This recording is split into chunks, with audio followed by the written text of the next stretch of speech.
SN1 and SN2 reaction का जो reactivity होता है एक दूसरे के उल्टा होता है। ऐसा क्यों होता है? और साथ ही हम लोग ये भी समझेंगे इसमें जो अटैकिंग करता है न्यूक्लियोफाइल वो बैक साइड से या दोनों साइड से क्यों करता है उसके बारे में समझने वाले।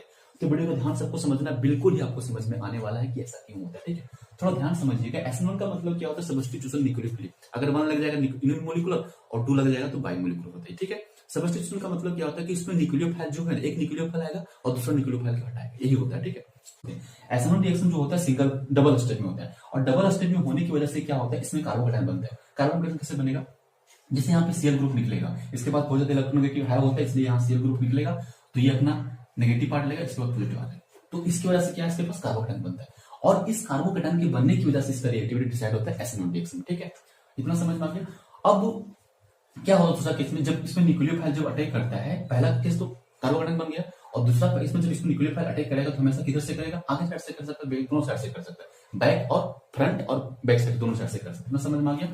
अब थोड़ा समझ दूसरा कि इसमें रिएक्टिविटी जो होता है, तो इसमें जो रिएक्टिविटी जो होता है ना, वो जिस तरह से रिएक्टिविटी कार्बोकैटायन का होता है उस तरह से रिएक्टिविटी इसका होगा। और कार्बोकैटायन की रिएक्टिविटी क्या होती है? तो कार्बोकैटायन की रिएक्टिविटी जो होता है, जितना ज्यादा उसमें अल्काइल ग्रुप लगा रहेगा उतना ही ज्यादा उसका रिएक्टिविटी ज्यादा रहेगा। इसका मतलब क्या होगा?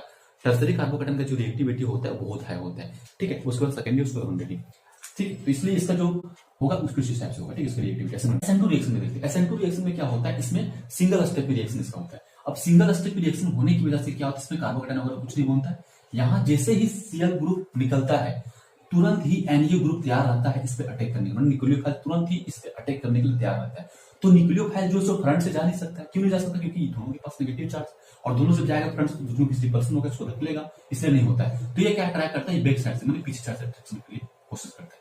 अब वो बैक साइड से ही जाएगा पक्का। ठीक है, बट लेकिन टर्सरी कार्बोकैटायन में, टर्सरी में क्या होता है, टर्सरी अल्काइल हाइड्राइड में क्या होता है, जब ये बैक साइड से जाता है तो इसमें बहुत इसको CH3 ग्रुप मिलता है। क्या मिलता है? बहुत ज्यादा, मतलब भीड़ भाड़ मिलता है। इसको अगर इसमें तोड़ के लिखिएगा तो इसमें कार्बन का इतना ज्यादा, इसको हाइड्रोजन कितना ज्यादा भीड़ भाड़ मिलता है कि इसको इधर से बैक साइड से मतलब अटैक करने में डिफिकल्ट हो जाता है। इसमें टर्सरी कार्बोकैटायन में थोड़ा सा देखिए 2 डिग्री में क्या होता है, अगर 2 डिग्री में NU ग्रुप अटैक करने जाता है थोड़ा इसमें कम मिलता है। यहाँ पे देखिए कार्बन का मतलब चेक नहीं है। ठीक है, तो यहाँ पे आसानी से अटैक कर सकता है। उसी तरह देखिए 1 डिग्री में क्या होता है, उसको और ही आसानी मिलता है और आसानी से NU ग्रुप इसमें अटैक कर सकता है। तो इसका मतलब क्या हुआ कि जितना ज्यादा कार्बन का भीड़ भाड़ रहेगा उतना ही ज्यादा NU ग्रुप को अटैकिंग करने में डिफिकल्ट होगा। इसीलिए ये जो है इसका रिएक्टिविटी डिसाइड होगा किसके? CH3 ग्रुप के, मतलब ड्यू टू स्टेरिक हिंड्रेंस। इसको स्टेरिक हिंड्रेंस का मतलब क्या होता है कि इसमें भीड़ भाड़ ज्यादा मिलता है और इसीलिए ज्यादा भीड़ भाड़ मिलने की वजह से ज्यादा जो प्रीफर करता है SN2 रिएक्शन और उसका रिएक्टिविटी वो 1 डिग्री में होता है, इसलिए रिएक्टिविटी ज्यादा होगा, कुछ इसका इस तरह से होगा। तो इसलिए ये जो है एक दूसरे के